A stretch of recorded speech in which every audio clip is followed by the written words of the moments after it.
ત્યાં મહુવામાં સરપંચો છે, એ લોકો કહી રહ્યા છે કે જો 17 તારીખ સુધી કોઈ નિવડે નહીં આવે તમે રાજીનામું આપીશું. આ બધી વસ્તુ થઈ રહી છે. પણ એ બધી સામાજિક રીતે તમારા સામાજિક આગેવાનો હીરાભાઈ છે, પરસોત્તમભાઈ છે, જે તમારા મોટા આગેવાનો છે, એ લોકો પણ સરકાર ઉપર દબાણ કરી રહ્યા છે. કોઈ નહીં આવે તો અમે એ કરીશું. પણ આ બધી સામાજિક અને રાજકીય વાતો છે. મને કાયદાકીય સમજવું છે. તમે તો એડવોકેટ છો. હવે કાયદાકીય વિકલ્પો શું છે આપની પાસે અને શું શું થઈ શકે છે? જે ચોક્કસપણે હાઈકોર્ટમાં સ્પેશિયલ પિટિશન ફાઇલિંગ થઈ શકે છે.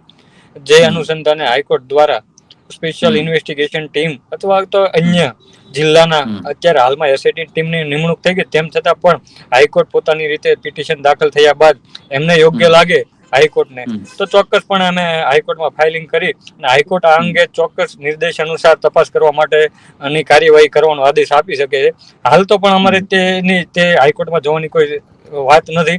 માત્ર ને માત્ર અત્યારે તો અહીંથી એસઆઈટી જે ચોક્કસપણે સાચી દિશામાં કામ કરે અને તપાસમાં સાચા આરોપીનું નામ ખોલે તેટલી જ અમારી તૈયારી છે. બાકી જો સમય આફ્ટર ચાર્જશીટ જો આરોપીનું નામ નહીં ખોલવામાં આવે તો ચોક્કસપણે હાઈકોર્ટ સુધી જવાની તૈયારી છે. ખાલી